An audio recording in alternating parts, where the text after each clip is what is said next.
Buenas tardes, alumnos. En esta clase vamos a ver fisiología de la contracción muscular. Vamos a ver en un inicio fisiología de la contracción del músculo esquelético, luego veremos fisiología de la contracción del músculo liso y veremos la fisiología de la contracción del músculo cardíaco. Antes de comenzar a ver cada uno de los músculos, debemos considerar algunas características morfológicas. Aquí tenemos los tres tipos de músculos. Tenemos el músculo liso, el músculo esquelético y el músculo cardíaco. La célula que conforma el músculo se denomina fibra muscular y existen diferencias entre ellas, tal como lo vieron en la clase de la profesora Corina. La fibra muscular lisa se caracteriza por ser fusiforme, presentar un núcleo central y no posee estriaciones, como podemos ver acá. Ese es su núcleo central. La fibra muscular cardíaca o cardiomiocito es una fibra alargada y ramificada con un núcleo central. Posee gran cantidad de mitocondrias y entre las células existen discos intercalares. La fibra muscular esquelética es una fibra alargada, cilíndrica y que presenta estriaciones. El núcleo tiende a ubicarse en la periferia. Bien, vamos a partir por el músculo esquelético.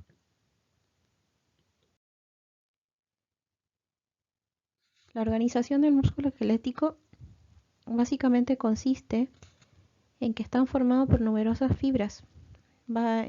Estas fibras se van disponiendo formando fascículos.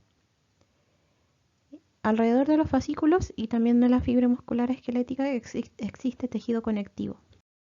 Como podemos ver acá, el endomisio cubre a la fibra muscular esquelética. Rodeando al fascículo tenemos el perimisio y rodeando el conjunto de fascículos tenemos el epimisio. Vamos a ver algunos aspectos de la ultraestructura. Como podemos visualizar, la fibra muscular esquelética se caracteriza por tener estas estriaciones, que es básicamente lo que le va a conferir al miocito o la fibra muscular esquelética su capacidad de contraerse. Bien, aquí vemos desde macro a micro cómo es la organización de la fibra muscular esquelética. Vemos de que estas estriaciones se la confieren la organización de las miofibrillas. Y estas miofibrillas están compuestas principalmente por proteínas contráctiles. Bien, a la membrana plasmática de la fibra muscular esquelética le vamos a denominar sarcolema.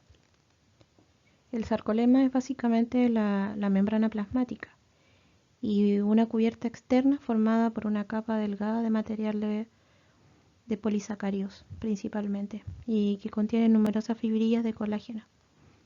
Y en cada uno de los dos extremos de la fibra muscular, esta capa superficial y el sarcolema se fusionan con una fibra tendinosa. Entonces las fibras tendinosas a su vez se agrupan para formar haces y esto a su vez los tendones musculares. Bien, las miofibrillas, como se puede ver aquí, que son las proteínas contráctiles, ¿ya? Cada fibra muscular contiene varios cientos o varios de estas miofibrillas que se representan en esta sección. Esta es una visión interior de la fibra muscular esquelética. ¿Okay? Entonces estos filamentos se pueden ver dispuestos longitudinalmente a través de la fibra muscular. Entonces se puede ver que los filamentos contráctiles que corresponden a miosina y actina se interdigitan parcialmente y de esta manera hacen que las miofibrillas tengan bandas que se pueden ver oscuras o claras y que son alternantes.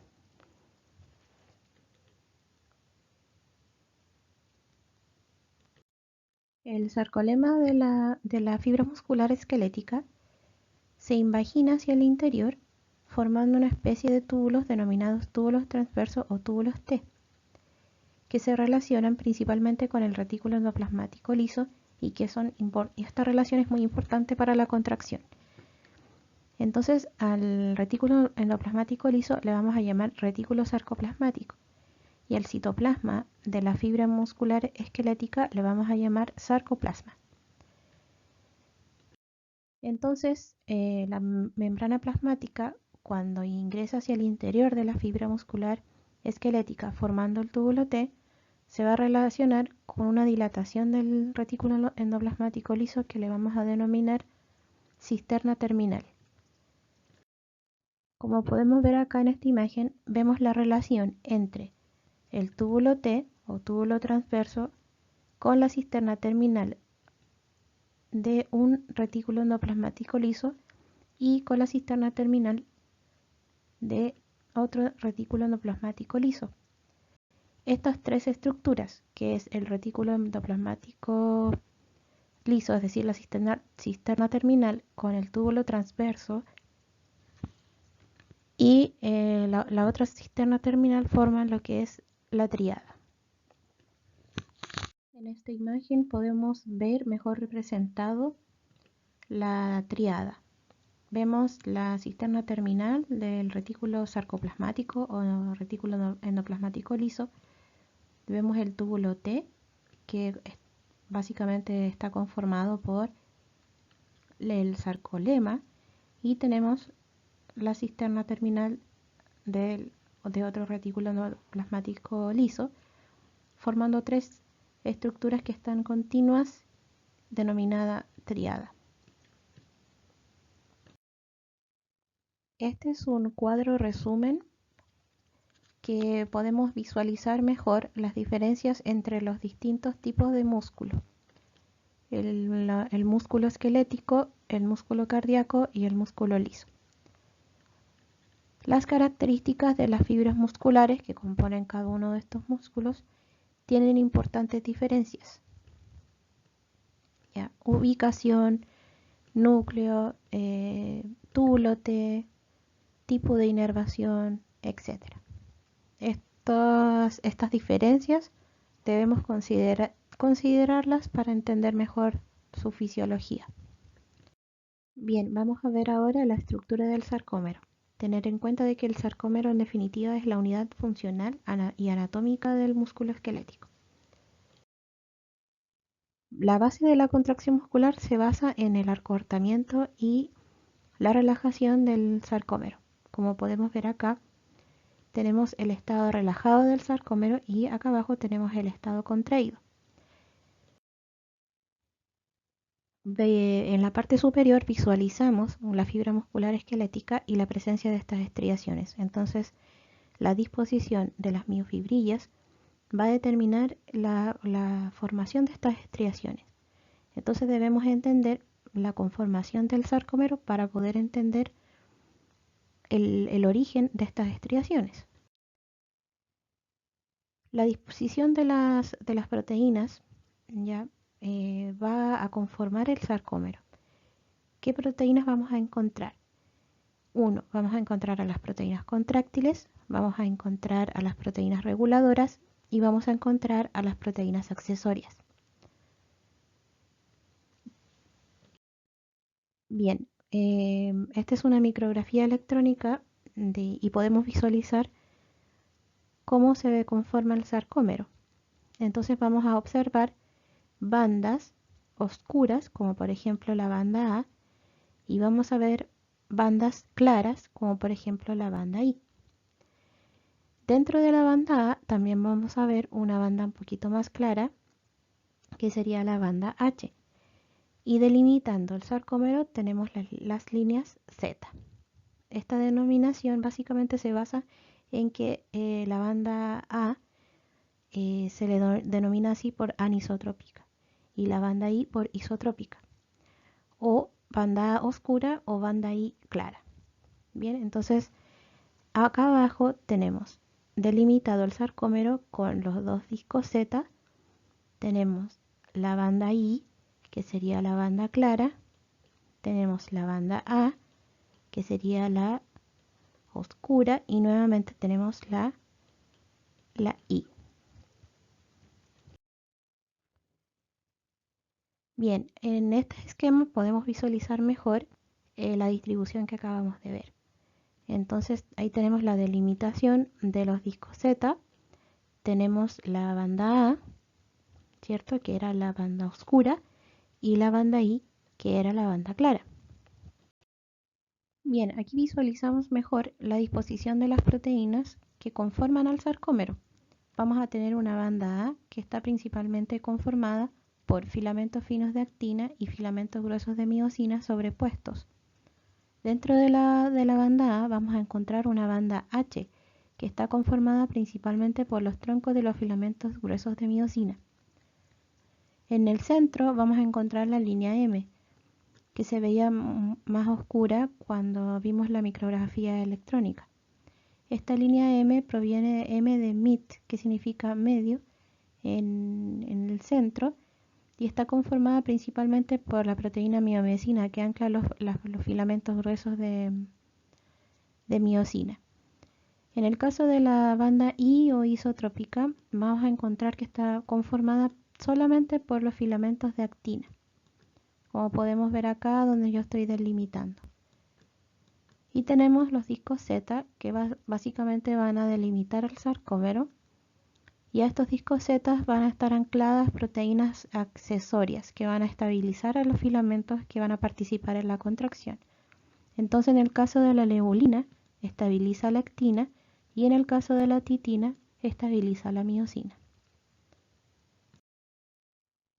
Tal como vimos anteriormente, esta disposición de las proteínas contráctiles y también de las proteínas accesorias, vamos a ver de qué van a conformar el sarcómero, y es lo que nosotros vamos a ver como bandas oscuras y claras. Entonces aquí visualizamos mejor el sarcómero en la fibra muscular, y vemos las bandas I claras, las bandas A oscuras, y como ya vimos cómo están conformadas las proteínas. Bien, tenemos un resumen de la composición de cada una de estas estructuras que les va a servir para estudio. Debemos tener en cuenta la conformación de las proteínas contráctiles, porque en base a esta conformación y en base a esta estructura química podemos entender el mecanismo contráctil. Estas proteínas contráctiles o miofilamentos son los principales protagonistas de la contracción. Acá tenemos resumido lo que es el sarcómero. Debemos entender muy bien la disposición de estas proteínas contráctiles para poder entender el mecanismo. Desde el punto de vista estructural vemos diferencias entre las dos proteínas contráctiles. Aquí tenemos los filamentos gruesos de miosina y aquí tenemos los filamentos finos de actina. También debemos comprender las otras proteínas que nos faltó ver, que son las proteínas reguladoras. En el caso de la tropomiosina y la troponina, que son parte del filamento completo de actina. Bien, vamos a partir por la miosina. El filamento de miosina está conformado por 200 o más moléculas individuales de miosina. La molécula de miosina está conformada a su vez por 6 cadenas polipeptídicas, de las cuales 2 son pesadas, los cuales van a formar la cola y la cabeza, y 4 son cadenas ligeras. Entonces, las 2 cadenas pesadas se enrollan entre sí en espiral para formar esta doble hélice que se denomina cola. Entonces, un extremo de cada una de estas cadenas se pliega bilateralmente para formar una estructura polipeptídica globular denominada cabeza de la miosina. Entonces, cada puente cruzado que se va a conformar en esta zona, que le vamos a llamar bisagra, son importantes para el proceso contráctil. Entonces, las cabezas se van a separar del filamento de miosina, de tal manera de que va a ejercer un efecto que en algunos libros se denomina cremallera. Los brazos y las cabezas que protruyen se denominan en conjunto puente cruzado. Entonces, cada puente cruzado es flexible en dos puntos denominados bisagras. Una en el punto en el que el brazo sale del cuerpo del filamento de la miosina y la otra en el punto en el que la cabeza se une al brazo. Vamos a pasar a ver ahora a la proteína actina. El filamento de actina está conformado por la actina F, por la tropomiosina y por la troponina. La tropomiosina y la troponina son proteínas reguladoras. Entonces, el esqueleto del filamento de actina es una molécula de proteína F-actina bicatenaria que se representan por dos hebras, como se puede ver acá, formando una hélice. De la misma manera que las colas de la miosina, si recuerdan como cuando vimos hace unas diapositivas. Cada una de estas proteínas de actina corresponde a una actina G de globular. Entonces acá tenemos en rosado las proteínas G, actinas G, que van a conformar este filamento de actina. A su vez tenemos otras dos proteínas, que es la troponina y la tropomiosina. Estas proteínas son proteínas reguladoras, porque de cierta manera su conformación cubre el sitio activo de la actina. El sitio activo de la actina corresponde a un sitio, una cadena de aminoácidos que se va a unir a la cabeza de la miosina. Sin esta proteína troponina tropomiosina, es decir, estas proteínas reguladoras, se une fácilmente esta actina G con las cabezas de miosina, pero en su presencia impide en definitiva esta unión. Bien, por una parte tenemos a la tropomiosina. Esta tropomiosina está enrollada en espiral alrededor de los lados de la hélice que forma la F-actina. En esta imagen se puede visualizar en azul y en esta imagen de acá abajo se puede visualizar en café y rosado. En el caso de la troponina es diferente. Estas moléculas proteicas son en realidad complejos de 3 subunidades proteicas unidas entre sí de manera laxa, cada una de las cuales contiene una función específica en el control de la contracción. Vamos a tener por una parte la troponina I, que tiene una gran afinidad por la actina. Tenemos la troponina T por la tropomiosina y una tercera parte que corresponde a la troponina C, que básicamente se va a unir con iones calcio. Entonces, la zona TT corresponde a la unión con la tropomiosina, la TI corresponde a que tapa el sitio activo de la actina y la TC que corresponde a la zona de la molécula que se une con los iones calcio. Aquí podemos visualizar mejor la TC, unión con el calcio, la TT, que es la zona de unión con la tropomiosina, acá se representa de color amarillo, y la TI, que corresponde al sector de la troponina, que va a inhibir el sitio de activo de la actina. La idea es que este complejo troponina-tropomiosina cubren alrededor de entre 3 a 5 moléculas de actina. Bien, ya habíamos hablado de la titina y de la neulina. La titina se relaciona con el filamento grueso de miosina. Esta es la titina. Este es el filamento grueso de miosina. Y la neulina se relaciona con el filamento fino de actina. También tenemos en la cercanía del sector del filamento fino hacia la línea M, tenemos la tropomodulina. Bien, ahora pasamos a ver la placa motora y el proceso de acoplamiento, excitación, contracción. Las fibras del músculo esquelético están inervadas básicamente por fibras nerviosas mielinizadas grandes que se originan en las motoneuronas grandes del asta anterior de la médula espinal. Cada terminación nerviosa forma una unión, denominada unión neuromuscular, con la fibra muscular cerca de su punto medio. El potencial de acción que se inicia en la fibra muscular por la señal nerviosa viaja en ambas direcciones hacia los extremos de la fibra muscular.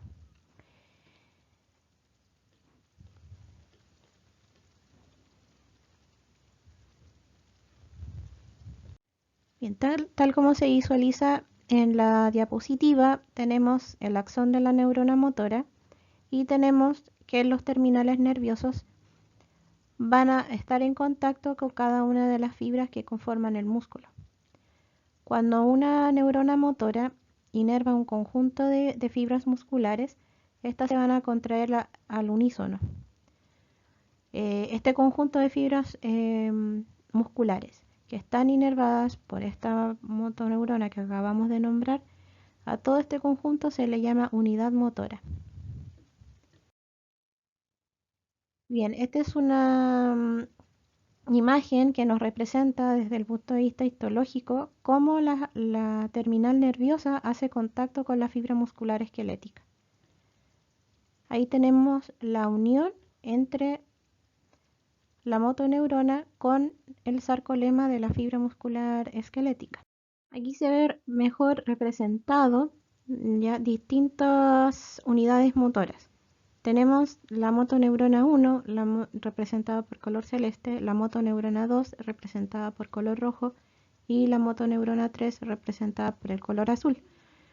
Entonces, cada uno de estos colores va a representar su unión con la fibra muscular esquelética, y vemos que este conjunto de fibras musculares van a contraerse al unísono, por lo tanto corresponde a la unidad motora. Entonces acá tenemos tres unidades motoras. Por una parte se van a contraer las de color rojo, por otra parte se van a contraer las de color celeste y así sucesivamente. Entonces, la fibra nerviosa forma un complejo de terminaciones nerviosas ramificadas que se imaginan en la superficie de la fibra muscular, pero que permanece fuera de la superficie de la membrana plasmática. ¿Okay? Entonces, toda la estructura se denomina placa motora terminal y está cubierta por una o más células de Schwann que la aíslan de los líquidos corporales. Vamos a ver en detalle en qué consiste esta placa motora. En la imagen vemos la unión entre una terminación axónica única y la membrana de la fibra muscular. La membrana invaginada se denomina gotiera sináptica o valle sináptico, y el espacio que hay entre la terminación y la membrana de la fibra se denomina espacio sináptico o hendidura sináptica. Este espacio es bastante pequeño, aproximadamente entre 20 a 30 nanómetros de ancho. En el fondo de la gotiera hay numerosos pliegues que los visualizamos acá, más pequeños de la membrana de la fibra muscular, denominados hendiduras subneurales. Y el fin de esto es aumentar mucho el área superficial en la que puede actuar el transmisor sináptico. Aquí tenemos las vesículas que contienen los neurotransmisores, que en este caso básicamente sería la acetilcolina, abundantes mitocondrias, porque se requiere bastante aporte de ATP, y aquí visualizamos el espacio sináptico. Este neurotransmisor acetilcolina que acabo de mencionar excita a la fibra a la membrana de la fibra muscular. Entonces la acetilcolina se sintetiza en el citoplasma de la terminación nerviosa, pero se absorbe rápidamente hacia el interior de las vesículas sinápticas. Entonces estas vesículas contienen una cierta cantidad de moléculas de acetilcolina. El proceso de síntesis de la molécula de acetilcolina es bastante simple, es a través de la molécula de acetilcoenzima A, que es producto de ciertos procesos metabólicos, y a partir de la colina. Ambas moléculas conforman a la acetilcolina y esta se almacena en vesículas sinápticas. Cuando el potencial de acción llega al terminal nervioso, en vez de abrirse a los canales de sodio voltaje dependientes, se abren los canales de calcio voltaje dependientes. ¿Ok? Entonces, al ingresar el calcio, moviliza la vesícula de neurotransmisor a través del citoesqueleto y permite que se muevan a la zona activa de la membrana neural presináptica adyacente a las barras densas que vamos a encontrar en este sector. Entonces las vesículas se ajustan en los puntos de liberación, se fusionan con la membrana neural a este nivel y vacían su contenido, que corresponde a la acetilcolina, hacia el espacio sináptico mediante el proceso de exocitosis. La acetilcolina, al salir al espacio sináptico, se une a su receptor específico que se encuentra en la membrana de la fibra muscular esquelética. Acá podemos ver el proceso mejor resumido. Al llegar el potencial de acción, que venía abriendo los canales de sodio voltaje dependientes, a este nivel abre los canales de calcio voltaje dependientes. Este calcio, al ingresar al citoplasma, va a permitir la movilización de las vesículas de neurotransmisor de acetilcolina y se va a liberar por exocitosis al espacio sináptico. Dos moléculas de acetilcolina van a estimular a este receptor específico. Esta fijación básicamente produce un cambio conformacional que abre el canal, como se puede visualizar en el esquema.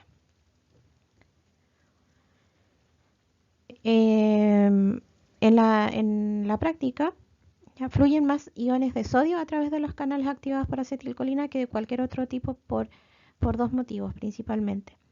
El primero es que solo hay dos iones positivos en concentraciones grandes. Iones de sodio en el líquido extracelular y iones potasio en el líquido intracelular, en el caso de la fibra muscular esquelética. Y lo otro, segundo, es que el potencial negativo del interior de la fibra muscular es alrededor entre menos 80 y menos 90 milivoltios y arrastra los iones sodio de carga positiva hacia el interior de la fibra, a la vez que impide de la misma manera la salida de los iones potasio con carga positiva cuando intenta pasar hacia el LEC, hacia el exterior. Entonces, al lograr entrar el sodio en mayor cantidad, va a despolarizar la fibra. Este potencial que vamos a generar en esta región de la placa motora le vamos a llamar potencial de placa, o potencial de placa motora. A su vez, este potencial de placa motora inicia un potencial de acción que se propaga a lo largo de la fibra muscular y de esta manera se va a producir la contracción, como lo vamos a ver más adelante. Luego de que la acetilcolina se ha unido al sector alfa de su receptor y generado este cambio conformacional y permitir este movimiento de iones de sodio hacia el interior de la fibra muscular, luego es degradada por una enzima denominada acetilcolinesterasa. Esta enzima, acetilcolinesterasa, va a formar colina y acetato. La colina es reabsorbida por el terminal nervioso para fabricar más acetilcolina y almacenarla en vesículas. Esta rápida eliminación de acetilcolina impide la reexcitación de la fibra muscular continuada después de que la fibra muscular se haya recuperado de su potencial de acción inicial. Bien, en esta diapositiva vemos mejor representado el receptor de acetilcolina. Ahí tenemos las dos moléculas de acetilcolina uniéndose a la subunidad alfa. Este receptor, que depende de la unión de la acetilcolina a ciertas cadenas de aminoácidos de la subunidad alfa, va a permitir la entrada de iones sodio principalmente, como lo acabamos de mencionar. Acá tenemos el resumen del proceso completo. Lo analizo en el video tutorial de la actividad práctica de Neuromuscular Junction o NMJ, pero nos sirve para resumir el proceso desde que llega el potencial de acción hasta que abre los canales de calcio dependientes de voltaje. Este ion calcio va a permitir la movilización de la vesícula de neurotransmisor y este va a liberar por exocitosis a la acetilcolina al espacio sináptico. Esta se une a su receptor específico de acetilcolina, permitiendo el ingreso de sodio a la fibra muscular esquelética, despolarizando la fibra. Y este potencial de placa va a permitir la apertura de los canales voltaje dependientes del resto de la fibra en la cercanía de la placa motora y va a permitir que este potencial se propague. En esta imagen vemos mejor representada la terminal nerviosa con la unión de la fibra muscular esquelética. Aquí tenemos cómo la membrana plasmática, el sarcolema, genera estas invaginaciones para aumentar la superficie en donde se va a producir el potencial de placa terminal. Acá abajo vemos representado el receptor específico de acetilcolina y vemos como dos moléculas de acetilcolina se unen al receptor para generar su apertura, o sea, primero un cambio conformacional, su apertura y la entrada de iones sodio principalmente. Como vimos recientemente, la unión neuromuscular, la placa motora, es importante porque este potencial de placa va a permitir que se propague la despolarización por el resto del sarcolema de la fibra muscular esquelética. Esta despolarización llega a estas invaginaciones que habíamos visto cuando vimos la morfología de la fibra muscular esquelética, denominados túbulos T. Estos túbulos T son importantes porque al llegar en la despolarización a esta región, activa unos receptores denominados dihidropiridina, y estos están acoplados a receptores de la superficie del retículo endoplasmático liso, denominados receptores de rianodina. Estos receptores de rianodina son canales de calcio que van a permitir la salida de calcio desde el interior del retículo endoplasmático liso o retículo sarcoplasmático hacia el citoplasma de la fibra muscular esquelética. Es muy importante en el músculo esquelético esta interacción electromecánica porque va a permitir un aumento súbito de calcio dentro del citoplasma de la fibra muscular esquelética. Acá abajo vemos lo que sucede en el miocardiocito, que todavía no lo vemos. Estamos primero en el músculo esquelético. El calcio se encuentra en gran concentración dentro del retículo endoplasmático liso o retículo sarcoplasmático y se encuentra unido a unas proteínas denominadas calsecuestrinas que lo mantienen en el interior. Cuando el canal de calcio o receptor de rianodina permite la salida de este hacia el citoplasma, las concentraciones de calcio dentro del citoplasma aumentan. Esto va a permitir su unión con la TC de la troponina, generando a la vez un cambio conformacional del complejo troponina-tropomiosina para iniciar la contracción. Luego de que ha generado este proceso, es capturado nuevamente por el retículo endoplasmático liso hacia el interior gracias a una bomba ATP ácica denominada cerca. Esto va a generar que nuevamente disminuya la cantidad de calcio en el citosol o el citoplasma y aumente la cantidad de calcio dentro del retículo endoplasmático para generar una nueva contracción si es que llega otro potencial en la membrana plasmática, ¿cierto?, del túbulo T. ¿Ok? Bien, acá tenemos resumido el proceso. Acá vemos que el calcio aumenta sus niveles, aumenta su concentración en el citoplasma de la fibra muscular esquelética y este aumento de la concentración, como acabamos de ver, es muy importante porque va a permitir en definitiva que se produzca el proceso de contracción. Entonces, luego de que el calcio se ha unido a la TC y generado un cambio conformacional del complejo troponina-tropomiosina, nuevamente es ingresado al retículo endoplasmático liso o al retículo sarcoplasmático y se une a las calsecuestrinas. Este proceso también se le conoce como pulso de calcio, es decir, un aumento súbito de la concentración de calcio en el sarcoplasma. Aquí tenemos resumido el proceso que acabamos de mencionar. La idea es que puedan estudiar con estas diapositivas. Este es un esquema que resume el proceso antes descrito, pero lo más importante a destacar acá es que el calcio que está dentro del retículo endoplasmático liso es el más importante para el proceso contráctil. El calcio dentro del citoplasma también puede provocar la apertura de más canales de calcio, pero en este caso no juega un papel importante, porque el calcio que ingresa al citoplasma mayoritariamente viene del retículo sarcoplasmático. Este es la unión, ¿cierto?, del canal de calcio con el receptor de dihidropiridina, que permite, en definitiva, como les mencionaba anteriormente, este acople electromecánico y aumentar las cantidades de calcio dentro del citoplasma. Este esquema principalmente yo lo agregué en la diapositiva para que ustedes puedan repasar paso a paso cada una de las etapas que acabamos de describir. Es bastante fácil de comprender. ¿Ok? Bien, ahora vamos a pasar a ver el mecanismo de contracción y el ciclo de los puentes cruzados. El mecanismo principal de este proceso es que se produzca un acortamiento del sarcómero. En la parte superior vemos el sarcómero cuando el músculo está relajado y en la parte inferior vemos el sarcómero cuando el músculo está contraído. Se produce una sobreposición de los filamentos contráctiles. Ahora, ¿cómo se produce este mecanismo? Es lo que vamos a visualizar. Acá tenemos, bueno, la tríada, lo habíamos explicado, la unión, ¿cierto? El acople electromecánico que va a permitir que los iones calcio aumenten en el citoplasma, aumente su concentración. ¿Qué va a permitir el aumento de concentración de calcio? Va a permitir de que el complejo troponina-tropomiosina libere los sitios activos de la actina.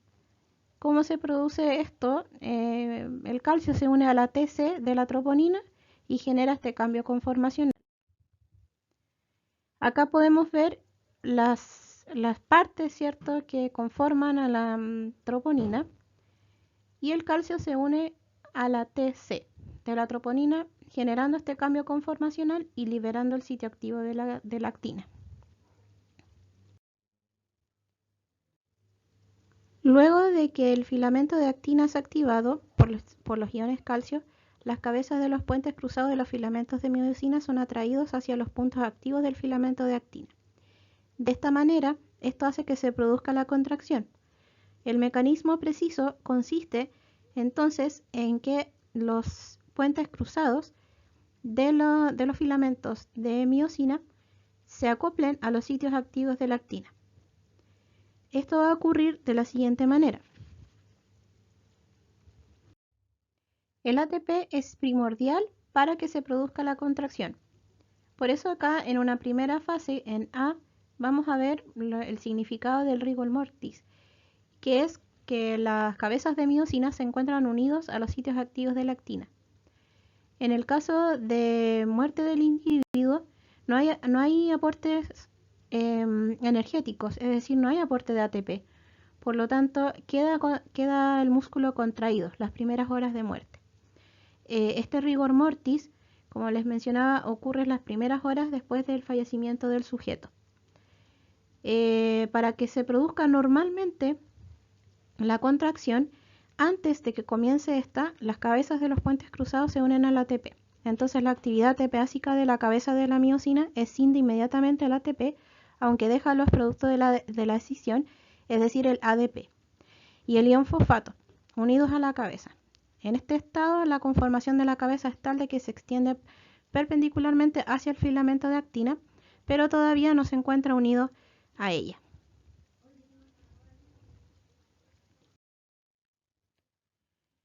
Aquí en el paso C vemos lo que acabo de describir. Queda ADP más fosfato. Entonces, cuando el complejo troponina-tropomiosina se une a los iones calcio, queda al descubierto los puntos activos de la actina. Entonces las cabezas de la miosina se unen a estos sitios como se muestra en la figura. ¿Ok? Entonces, de cierta manera, esta unión va a permitir el desplazamiento del filamento de actina. Entonces el enlace entre la cabeza del puente cruzado y el punto activo del filamento de actina produce un cambio conformacional de la cabeza, lo que hace de que la cabeza se desplace hacia el brazo del puente cruzado, lo que proporciona lo que en algunos libros se llama golpe activo o golpe de potencia.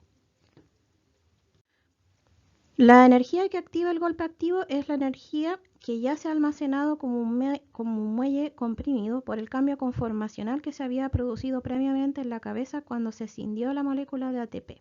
Entonces, una vez que se desplaza la cabeza del puente cruzado, se facilita la liberación del ADP y el ion fosfato, que previamente estaban unidos a la cabeza, en el punto de liberación del ADP se une a una nueva molécula de ATP, lo cual hace que la cabeza se desplace hacia la actina. Después de que la cabeza se haya separado de la actina, se escinde la nueva molécula de ATP para comenzar el ciclo siguiente, dando lugar a un nuevo golpe de potencia, es decir, la energía comprime la cabeza una vez más a su situación perpendicular, dispuesta para comenzar el nuevo ciclo del golpe de potencia.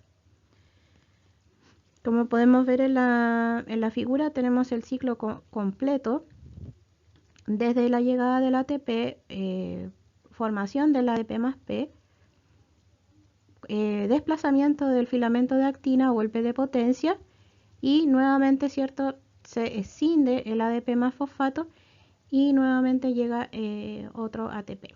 Entonces los aportes de ATP deben ser continuos. Entonces, de esta manera, el proceso se realiza una y otra vez hasta que los filamentos de actina han desplazado, se han desplazado y han acercado los discos Z hacia el centro del sarcómero. Acá tenemos resumido el proceso completo para que ustedes puedan repasarlo y visualizarlo etapa tras etapa. Bien, también tenemos el proceso descrito en las diapositivas, en esta y también en esta, descrito en palabras. Bien. ¿Qué tiene que suceder para que se produzca la relajación del músculo? Tienen que suceder dos procesos. Primero, tiene que salir el calcio desde el citoplasma y tiene que volver al retículo sarcoplasmático. Este mecanismo básicamente ocurre gracias a la bomba de calcio denominada cerca. También puede salir el calcio desde el citoplasma hacia el LEC, el líquido extracelular, de dos maneras: a través de la bomba de calcio o PMCA de la membrana plasmática del sarcolema, y el intercambiador sodio-calcio o NCX. Además, la acetilcolinesterasa lo que hace es degradar la acetilcolina en el espacio sináptico, impidiendo que los potenciales sigan excitando a la placa motora.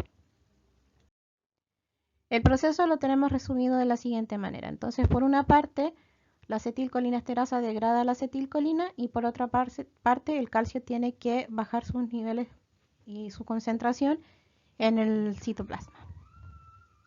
A continuación vamos a ver algunos detalles del músculo esquelético. Se define sacudida muscular básicamente a la contracción del músculo, que está dada por un solo potencial de acción. Acá tenemos el tiempo en milisegundos y acá tenemos el voltaje. Entonces, aquí se ve representada una sacudida muscular, es decir, una contracción seguida, ¿cierto?, después de una relajación. Entonces aumenta, ¿cierto?, el voltaje producto de la estimulación de la placa motora. Por eso es importante la unión neuromuscular, porque gracias a ella podemos generar la contracción. Bien, vamos a ver ahora la tensión del músculo durante la contracción. En la figura muestra el efecto de la longitud del sarcómero y de la cantidad de la superposición entre los filamentos de la miosina y de la actina sobre la tensión activa que desarrolla una fibra muscular en contracción. A la derecha se muestra distintos grados de la superposición entre los filamentos de miosina y actina a diversas longitudes del sarcómero. En el punto D del diagrama, el filamento de actina ha producido una atracción de toda la longitud hasta el final del filamento de miosina, sin superposición entre la actina y la miosina. En este punto, la tensión que desarrolla el músculo activado es cero. Después, a medida que el sarcómero se acorta y que el filamento de actina comienza a superponerse al filamento de miosina, la tensión aumenta progresivamente hasta que la longitud del sarcómero disminuye. Entonces, en este punto, el filamento de actina ya se ha superpuesto a todos los puentes cruzados del filamento de miosina, aunque todavía no ha alcanzado el centro del filamento de miosina. Con un acortamiento adicional, el sarcómero mantiene la tensión completa hasta que llega al punto B a una longitud del sarcómero mucho menor. Entonces, en este punto, los extremos de los filamentos de la actina comienzan a superponerse entre sí, además de superponerse a los filamentos de miosina. A medida que la longitud del sarcómero disminuye, se produce una rápida disminución de la fuerza de contracción. En este punto, los discos Z del sarcómero se encuentran apoyados en los extremos de los filamentos de miosina. Después, a medida de que se produce la contracción hasta la longitud del sarcómero aún menor, los extremos de los filamentos de miosina están corrugados y, como se muestra en la figura, la fuerza de contracción se aproxima a cero. Ok, entonces esto ocurre aunque el sarcómero ya se ha contraído hasta su mínima longitud. Acá lo podemos observar en el punto A. Como vemos, el acortamiento casi total del sarcómero, desde su inicio en D, como acabamos de mencionar. Este esquema nos representa el efecto de la longitud muscular sobre la fuerza de contracción en el músculo intacto entero. Entonces, esta curva es muy similar a la anterior, pero este gráfico representa la tensión del músculo entero intacto y no de una única fibra muscular como vimos recién. El músculo entero tiene una gran cantidad de tejido conectivo. Además, los sarcómeros de diferentes partes del músculo no siempre se contraen a la misma magnitud. Debido a esto, entonces, la curva tiene unas dimensiones muy diferentes de las que se muestran en comparación con la fibra muscular individual. Observe entonces que cuando el músculo está en su longitud normal, es decir, en reposo, que corresponde a una longitud del sarcómero de más o menos 2 milímetros, se contrae con una fuerza de contracción próxima a la fuerza máxima cuando es activado. Entonces, sin embargo, el aumento de la tensión que se produce durante la contracción, denominada tensión activa, se produce a medida que el músculo es distendido más allá de su longitud normal. Entonces, hasta una longitud del sarcómero menor, de más o menos 2.2 milímetros. Entonces, este fenómeno se demuestra por la disminución de la contracción de la flecha de la figura a una longitud de un músculo mayor de lo normal. Vamos a ver ahora algunas características de la contracción. Entonces, muchas características de la contracción muscular se pueden demostrar desencadenando espasmos musculares únicos. Esto se puede conseguir con la excitación eléctrica instantánea del nervio que inerva a un músculo o haciendo pasar un estímulo eléctrico breve a través del propio músculo, dando lugar a una única contracción súbita que dura una fracción de segundos. Entonces, en el caso de las contracciones isométricas, no acortan el músculo, mientras las contracciones isotónicas lo acortan a una tensión constante. Entonces se dice que la contracción muscular isométrica, cuando el músculo no se acorta durante la contracción, e isotónica cuando se acorta, pero la tensión del músculo permanece constante durante toda la contracción. Entonces, en el sistema isométrico, el músculo se contrae contra un transductor de fuerza sin disminuir la longitud del músculo, como se muestra en la figura. Vamos a pasar a la siguiente diapositiva para que podamos observar este proceso. Entonces, las características de la contracción isotónica dependen de la carga contra la que se contrae el músculo, así como la inercia de la carga. Sin embargo, el sistema isométrico registra los cambios de la fuerza de la propia contracción muscular con independencia de la inercia de la carga. El sistema isométrico se utiliza la mayoría de las veces cuando se comparan las características funcionales de los dos tipos de músculo, como lo acabamos de ver. Entonces, el cuerpo humano tiene muchos músculos esqueléticos de muchos tamaños, desde un pequeño músculo, como por ejemplo un músculo del oído medio, que mide un milímetro, a un gran músculo como el cuádriceps. Entonces las fibras pueden ser muy pequeñas o muy grandes. Entonces finalmente la energética de la contracción muscular varía considerablemente de un músculo a otro. Entonces por lo tanto no es sorprendente que las mecánicas de la contracción muscular son diferentes entre un músculo y otro.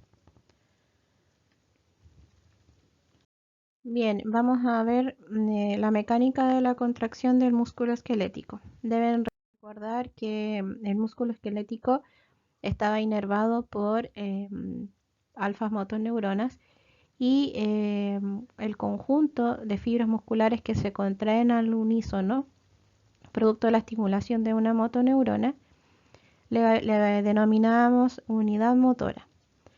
Entonces las fibras musculares de todas las unidades motoras no están agrupadas entre sí en el músculo, sino que se superponen a otras unidades motoras en microfascículos de 3 a 15 más o menos fibras. Entonces esta interdigitación en definitiva permite que las unidades motoras separadas se contraigan cooperando entre sí y no como segmentos totalmente individuales. Entonces entendemos por sumación básicamente la adición de los espasmos individuales para aumentar la intensidad de la contracción muscular global. La sumación se produce de dos maneras. Uno, aumentando el número de unidades motoras que se contraen de manera simultánea, lo que se denomina sumación de fibras múltiples. Y segundo, aumentando la frecuencia de la contracción, lo que vamos a denominar sumación de frecuencia y que se produce básicamente al generar tetania. Entonces se define tetania como un aumento de la fuerza de contracción mediante la estimulación repetida. Bien, entonces en resumen, el número de entrecruzamientos que ciclan simultáneamente depende en gran medida de la longitud inicial de la fibra muscular. Vamos a visualizar un gráfico que básicamente nos muestra los principios de la sumación de las frecuencias y la tetanización. Entonces a la izquierda se representan los espasmos individuales que se producen de manera secuencial a una frecuencia de estimulación baja. Acá. Entonces después, a medida que aumenta la frecuencia, se llega a un punto en el que cada nueva contracción se produce antes de que se haya finalizado la anterior. En consecuencia, la segunda contracción se suma parcialmente a la primera, de modo que la fuerza total de la contracción aumenta progresivamente al aumentar la frecuencia.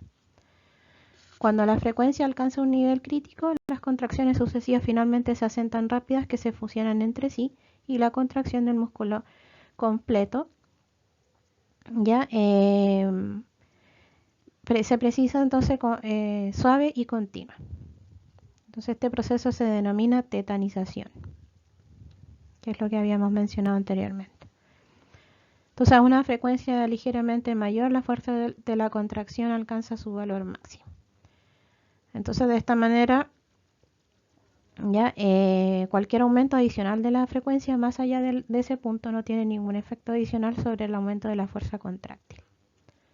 Entonces la tetania se produce porque se mantiene un número suficiente de iones calcio en el sarcoplasma del músculo, incluso entre los potenciales de acción, de modo que se mantiene el estado contráctil completo sin permitir ninguna relajación entre los potenciales de acción.